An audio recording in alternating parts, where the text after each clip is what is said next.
Bismillahirrahmanirrahim. Assalamualaikum warahmatullahi wabarakatuh. Rabbi shrah li sadri wa yassir li amri wahlul 'uqdatam min lisani yafqahu qawli. Qala Allah Ta'ala bi kitabil karim. A'udzubillahi minasyaitonir rajim. Bismillahirrahmanirrahim.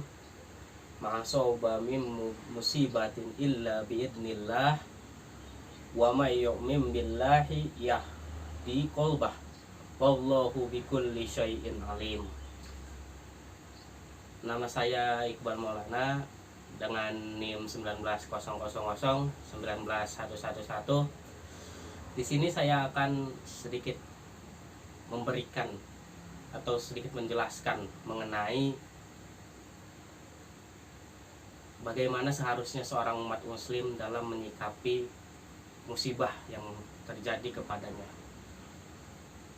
Ayat yang barusan saya bacakan merupakan potongan surat dari surat At-Taghabun ayat 11, di mana artinya adalah tidak ada seorang pun yang bisa luput dari musibah, termasuk para nabi dan rasulnya, dan tidak ada jenis musibah apapun namanya yang bisa menimpa melainkan dengan izin Allah. Surat At-Taghabun ayat 11. Dunia saat ini sedang berduka karena terjangkitnya wabah corona. Sebagai dampaknya, musibah global pun telah menimpa kita, baik di bidang kesehatan, ekonomi, sosial, dan politik, bahkan keagamaan. Musibah yang datang silih berganti dapat memperburuk kehidupan kita. Kesenangan berubah menjadi kesedihan, kesuksesan menjelma menjadi kesuksesan menjelma menjadi kegagalan, dan kebaikan pun menimbulkan keburukan. Ketika musibah datang menghampiri, kerap kali membuat kita terkejut atau shock, merasa tidak nyaman, serasa terluka, ataupun sakit menyayat hati. Berbagai musibah yang terjadi, ada yang ringan, ada yang sedang, dan juga tentunya ada yang berat. Demikian pula dengan konteks atau situasi atau kondisi yang sedang kita alami saat ini terhadap sikap seseorang dalam menghadapinya lantaran terkena COVID-19 ataupun penyakit lainnya.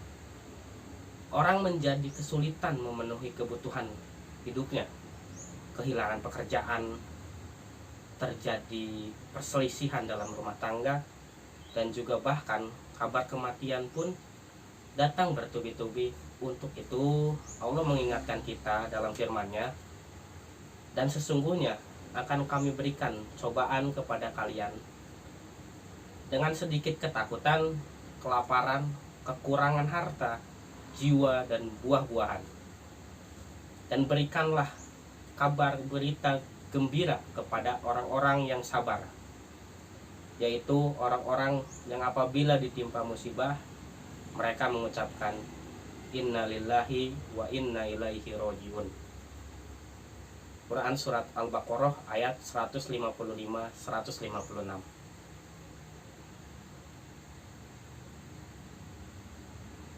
Sesungguhnya orang-orang yang ditimpa musibah hendaknya merasa yakin bahwa kebaikan atau keburukan dan segala sesuatu itu berasal dari Allah. Lalu berkata, diri kami ini adalah milik Allah dan kami akan kembali kepadanya.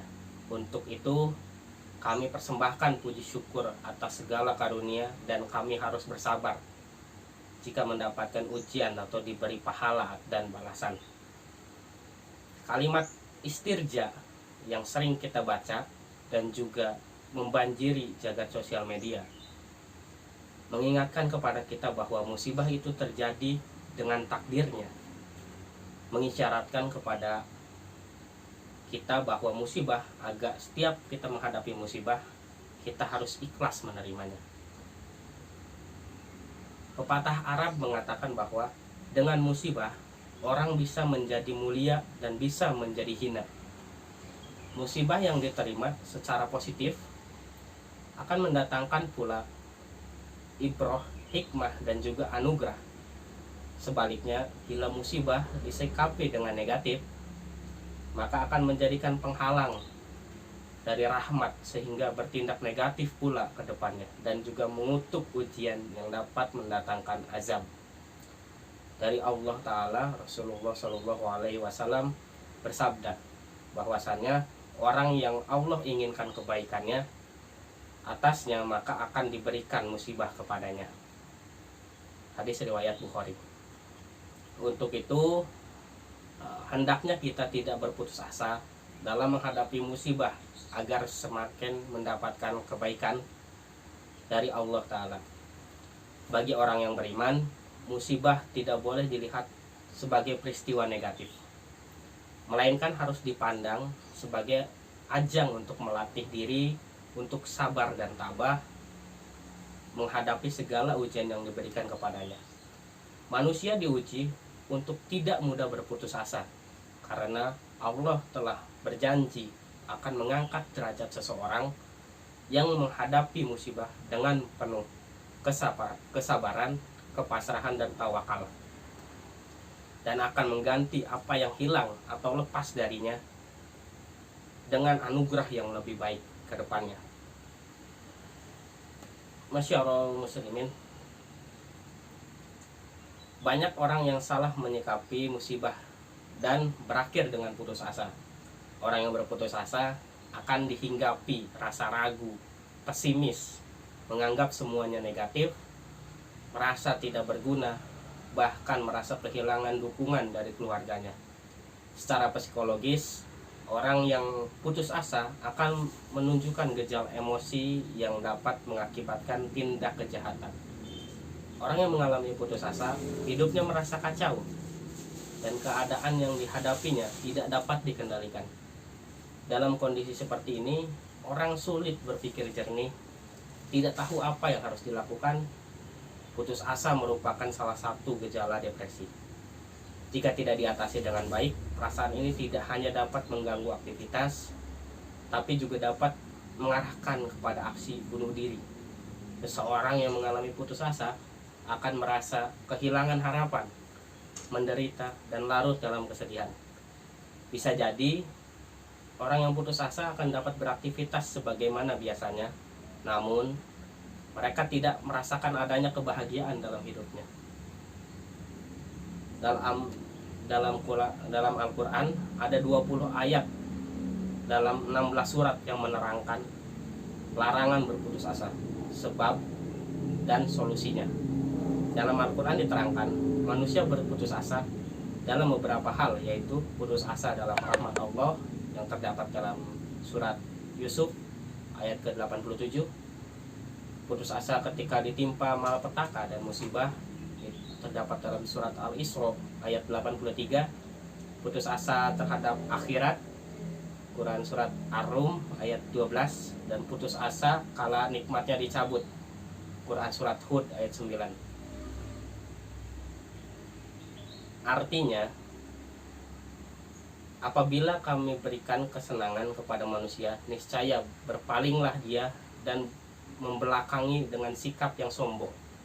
Apabila dia ditimpa kesusahan, niscaya dia berputus asa. Quran surat Al-Isra ayat 83. Sesungguhnya perasaan bangga dan putus asa merupakan tabiat manusia. Apabila mereka diberikan nikmat kesehatan dan kelapangan, mereka tidak mau berpikir dan juga berzikir dan berdoa kepada Allah, bahkan menjauh dari Allah dengan sombong dan berbangga diri. Namun jika ditimpa kesusahan seperti sakit dan kemiskinan, mereka putus asa dari rahmat Allah. Padahal Allah memberikan solusi untuk mengatasi putus asa dengan membaca Al-Quran, zikir, bersikap sabar, banyak berdoa, meningkatkan rasa syukur kepadanya. Pada surat Al-Baqarah ayat 214 dijelaskan, apabila kalian mengira akan masuk surga dengan hanya mengatakan keislaman tanpa diuji, seperti halnya orang-orang sebelum kalian, mereka diuji dan digoncangkan dengan berbagai cobaan, kemiskinan, penyakit, dan kesengsaraan. Sampai-sampai Rasulullah sendiri dan orang-orang yang bersamanya berkata, bilakah pertolongan Allah akan tiba? Saat itu Allah menepati janjinya dan mengatakan kepada mereka bahwa pertolongan itu sudah dekat. Yakinlah bahwa tidak ada beban musibah apapun yang tidak bisa dilewati. Allah akan memberikan beban sesuai dengan kekuatan kita masing-masing, sebagaimana firman-Nya, Allah tidak membebani seseorang melainkan sesuai dengan kadar kesanggupannya. Quran Surat Al-Baqarah ayat 286. Ayat ini menjelaskan setiap cobaan yang diberikan selalu memiliki jalan keluar. Allah tidak memberikan cobaan melainkan sesuai dengan kemampuan hambanya. Untuk itu sudah semestinya manusia tidak patah semangat dan terus berusaha mencari solusi dari setiap masalah yang dihadapinya.